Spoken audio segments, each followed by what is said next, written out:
Alors bonjour à tous et bienvenue sur la chaîne Aventure Crypto.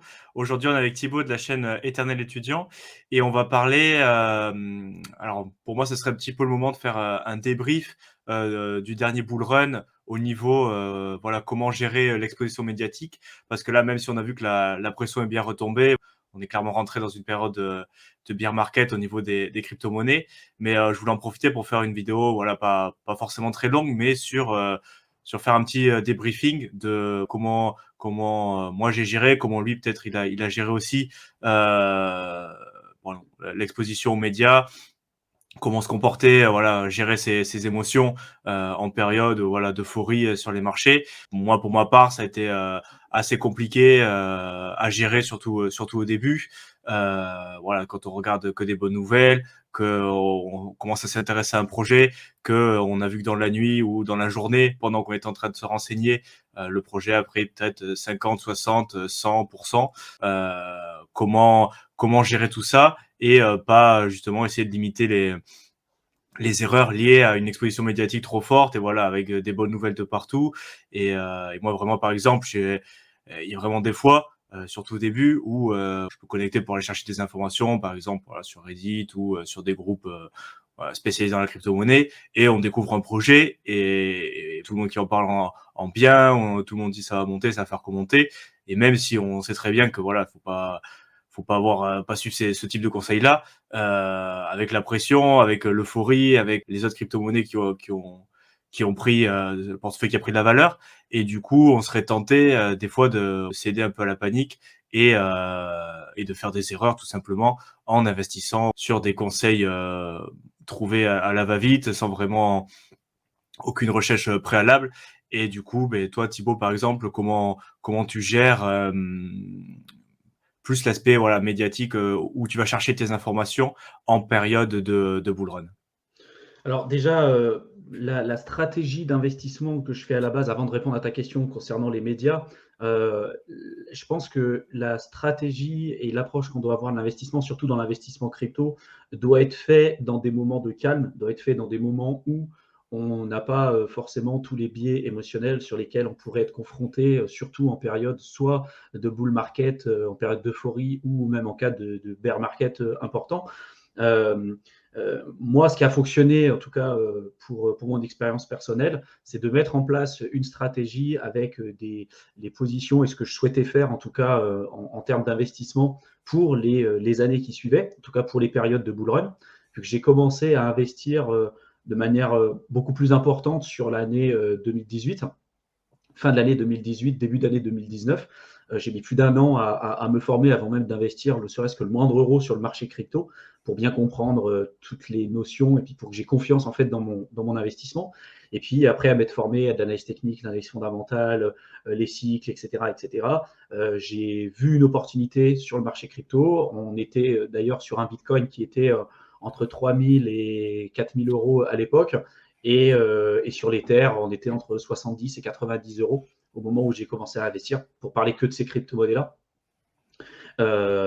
Donc j'y ai vu une opportunité. Et il faut savoir qu'à l'époque, quand j'ai commencé à investir, la majorité des gens pensaient que c'était mort, ça ne servait à rien d'investir, que ça allait continuer de baisser, vu que ça faisait déjà plus d'un an que le marché n'arrêtait pas de baisser. Donc ça implique d'être complètement contrarien, d'aller contre le consensus global. Et que ce soit en période de bull market ou de bear market, ce qui fonctionne à chaque fois, c'est d'être contrarien. La majorité des gens, ce qu'ils font, et pourquoi la majorité des gens perdent de l'argent, c'est qu'ils changent leur stratégie d'investissement en fonction du marché. C'est-à-dire que dès qu'ils sont en période de bull run, dès qu'il y a tout qui monte, en fait, ils vont commencer à prendre plus de risques, ils vont commencer à mettre plus d'argent dans certains projets, quelquefois de plus en plus risqués. Et puis, quand le marché va baisser, vu qu'ils ne savent pas dans quoi ils ont investi, vu qu'ils ne savent pas gérer leurs risques et qu'ils n'ont pas une véritable stratégie d'investissement, derrière, dès que le marché se retourne, ils n'assument absolument pas leur position et donc ils font n'importe quoi. Et ils se retrouvent en fait à ne pas investir par anticipation, mais par réaction par rapport au marché. Et c'est ça qui est super important. Moi, ce qui a fonctionné, en tout cas pour moi à l'époque, c'est d'avoir une stratégie justement dans les moments où tout le monde pense que c'est mort, où tout le monde pense que ça sert à rien, etc., qu'on est vraiment sur un marasme ambiant dans le domaine des cryptos. Là, je me dis que c'est un bon moment en général pour pouvoir rentrer.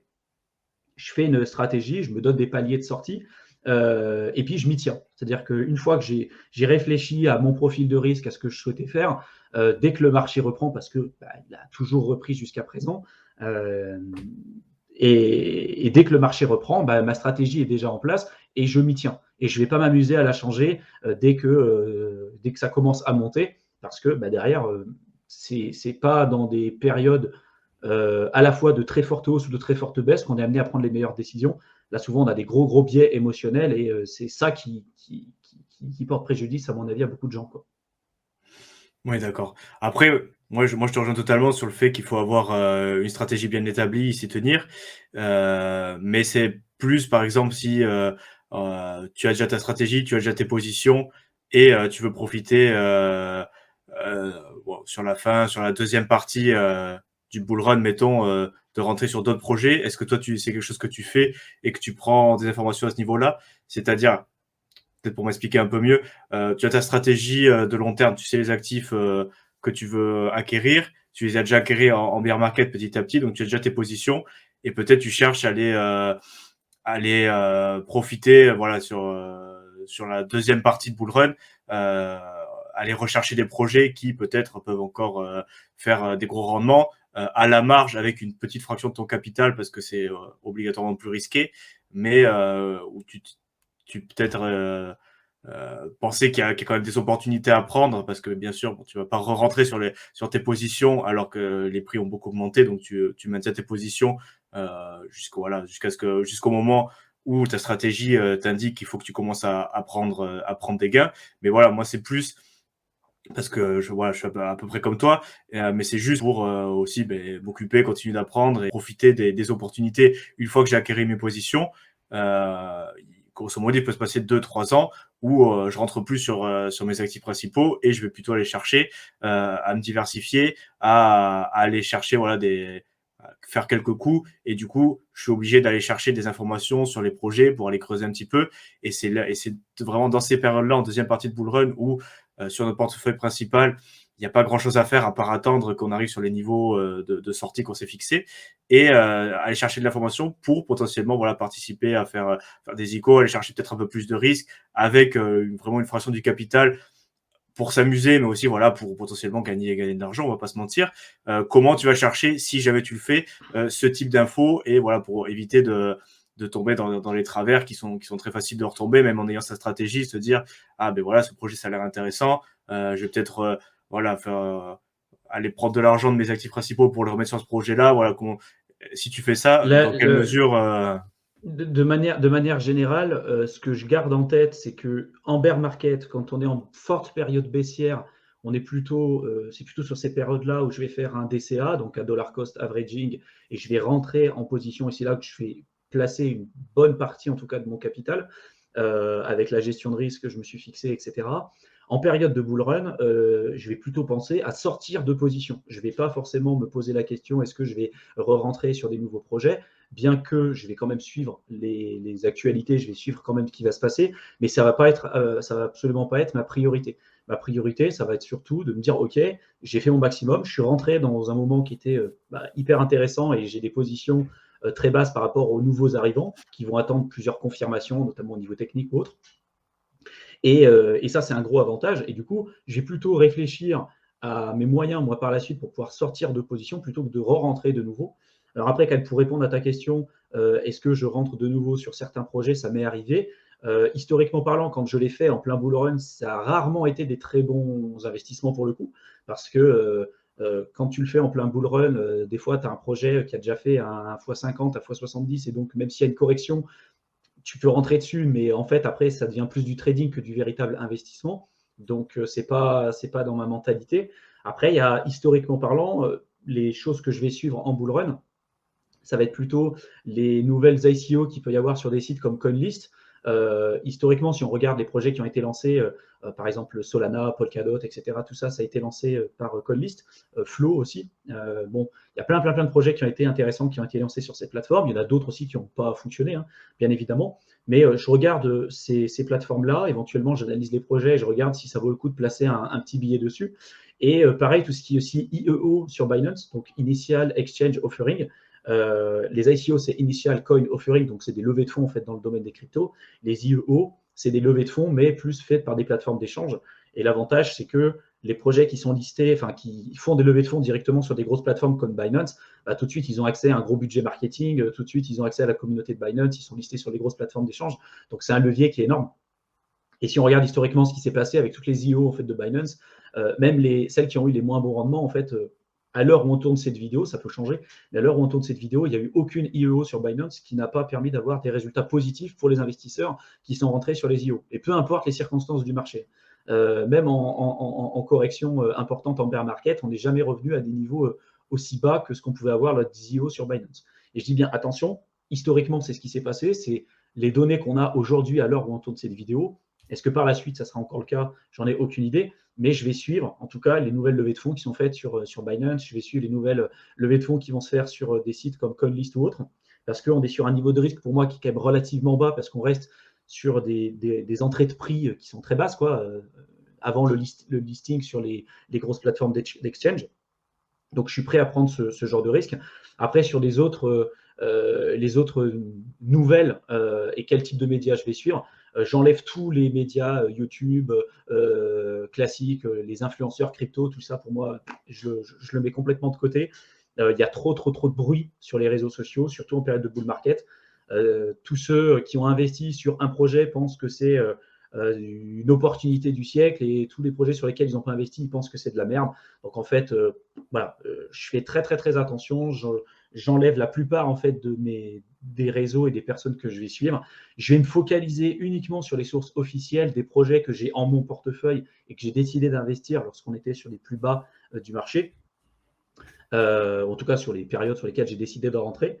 Et après, éventuellement, suivre quelques projets. Mais par exemple, la folie NFT qu'on a eue là en 2020-2021, en achetant des JPEG EtherRock à 2,5 millions et tout. Enfin, bref, ça, si tu veux, c'était. Il y en a qui ont fait beaucoup d'argent en flippant des NFT. Moi, j'ai jugé que j'avais pas les compétences nécessaires et j'avais pas le niveau de risque aujourd'hui pour aller là-dessus. Et voilà, il y en a qui ont décidé d'aller là-dessus, qui ont gagné beaucoup d'argent. Il y en a d'autres qui se sont fait avoir. En plus, c'est un marché aujourd'hui qui est extrêmement illiquide. Contrairement à même si vous achetez mal vos positions sur du Bitcoin ou de l'Ether, si vous faites un DCA, voilà, historiquement, si vous aviez investi sur des périodes de 4 à 5 ans en faisant du DCA toutes les semaines, tous les mois, vous seriez en positif aujourd'hui, même si vous n'aviez pas acheté au meilleur moment. Ce qui n'est absolument pas le cas. On n'a pas le recul nécessaire sur des NFT ou autres. Donc voilà, je suis persuadé qu'il y aura d'autres écosystèmes comme la GameFi, comme le Metaverse ou autres, ou les fan tokens par exemple, qui vont beaucoup se développer dans les années à venir. Je suis persuadé qu'il y aura des bulles aussi encore là-dessus. Et voilà, moi, en période de bull run, j'essaie de garder la tête froide. J'évite au maximum toutes les informations mainstream et tout ce qu'on peut voir sur les réseaux sociaux. Je me focalise sur des sources très spécifiques et sur les sources officielles et uniquement sur les projets que je suis. Et voilà. Après, le reste, j'évite parce que ça ne sert à rien et ça crée plus de stress qu'autre chose. Oui, je suis d'accord. Après, on a à peu près, au final, la même approche. Moi, je fais exactement pareil. J'essaie de couper au maximum tout ce qui est réseaux sociaux, que ça soit YouTube, bon, mais même Twitter, c'est bien utilisé aussi en crypto, Reddit, voilà, parce que là, vous rentrez dans des groupes et c'est vrai, comme tu l'as dit, il y a une polarisation sur les projets où il y a, bon, d'un côté, il y a des gens qui essaient de push les projets pour essayer de pump leur bag. Donc, ils ont déjà des positions, ils essaient de nous, voilà, de pousser le projet vers le haut parce que personnellement ça les intéresse. Après, il y a des personnes qui viennent, voilà, qui sont des fans plutôt hardcore de certains projets qui les défendent bec et ongle et du coup qui sont prêts, voilà, qui ont des arguments très bons, mais qui sont pas forcément toujours voilà, qui concordent peut-être pas à toutes les possibilités. Et après, en source, voilà, officielle des journaux crypto, bah, c'est comme Telegraph par exemple, qui est assez qualitatif sur ces nouvelles. Et après, aussi des rapports d'entreprises crypto comme Messari, voilà, des entreprises sérieuses qui sont connues pour la qualité de leur contenu, voilà, pour avoir euh, une vision objective de ce qui est en train de se passer. Et après, pour les nouveaux projets, moi, c'est bien que tu l'as abordé parce que c'est un peu de ça que je parlais. En faisant du flipping, moi, c'est pareil, c'est pas quelque chose que je fais, même si je sais qu'il y a moyen de faire de l'argent, mais c'est un peu, voilà, soit il faut s'y connaître vraiment, soit c'est un peu jouer la chance. Après, pourquoi pas sur une toute petite partie du portefeuille, s'amuser un petit peu. Voilà, moi j'ai essayé personnellement, c'est pour ça que maintenant je le fais plus parce que mais vraiment j'ai mis peut-être 0,5 ou moins d'1% sur quelques petits projets que j'avais vus pour voir ce que ça donnait. Ça n'a pas marché. Participer, enfin, pump and dump, rug pull, tout ce que vous pouvez imaginer. Voilà, sur une toute petite partie, j'ai testé. J'ai fait bon, c'est bon, j'ai compris. Je fais plus quoi. Et après, voilà, effectivement, je suis d'accord avec toi que faire confiance au final à d'autres entreprises qui ont peut-être plus de ressources que nous, c'est pas une mauvaise idée. Comme il y a une entreprise, une startup qui va lancer son projet sur CoinList ou Binance, c'est déjà en soi. Alors, c'est pas se dit que le projet va marcher, comme tu l'as dit, hein, mais bon, c'est déjà, il a été Il y a une audité présélection par, déjà. voilà, exactement. Il y a un filtre à l'entrée qui est quand même assez important parce qu'il faut savoir que toutes ces plateformes elles jouent un petit peu leur crédibilité auprès des investisseurs et auprès du monde des cryptos en général. Donc, ils peuvent pas se permettre de proposer que des projets voilà, qui tiennent pas la route. Donc, au moins, il y a eu un filtre en interne avec des, des possibilités, des sources d'informations en ayant parlé directement avec les porteurs de projets. Donc, du coup, ils ont des formations que nous, on n'a pas. Donc, s'ils décident de lister, c'est que je pense que sincèrement, ils pensent qu'il y a un potentiel. Alors que c'est vrai que si vous allez voir, parce qu'ils en sortent tous les jours plein sur les DEX, dans les IDO, Initial DEX Offering, là, il y a vraiment tout et n'importe quoi. Il n'y a aucun filtre à l'entrée et tout le monde peut proposer son projet. Donc là, faut vraiment être très, très attentif et ça demande une recherche très, très poussée pour arriver à faire un rendement. Donc, on est à peu près sur le même longueur d'onde. Ouais, je suis d'accord. Mais du coup, voilà, c'était une petite vidéo sur cet aspect-là, plus comme débrief du dernier bull run sur comment gérer la dernière partie au niveau médiatique. Donc voilà, on va pas continuer plus longtemps. Peut-être Thibaut, si tu veux te présenter ce que tu fais toi aussi à côté. Ouais, pour tous ceux qui sont intéressés par les thématiques liées à l'investissement, business en ligne, développement personnel, dépendance, liberté financière, etc., n'hésitez pas à rejoindre la chaîne YouTube qui s'appelle Éternel étudiant, sur laquelle je partage pas mal d'informations sur ces sujets. Moi, je pense que tu mettras le lien, comme d'habitude, dans la barre d'infos, quoi. Ouais, pas de souci, je mettrai le lien dans la barre d'infos. Et voilà, si ça vous intéresse, vous pouvez aller voir sa chaîne, vous pouvez vous abonner aussi à la mienne. Et voilà, il y aura beaucoup de vidéos sur le sujet, l'investissement en général. Donc voilà, n'hésitez pas. Merci, au Merci à revoir. tous.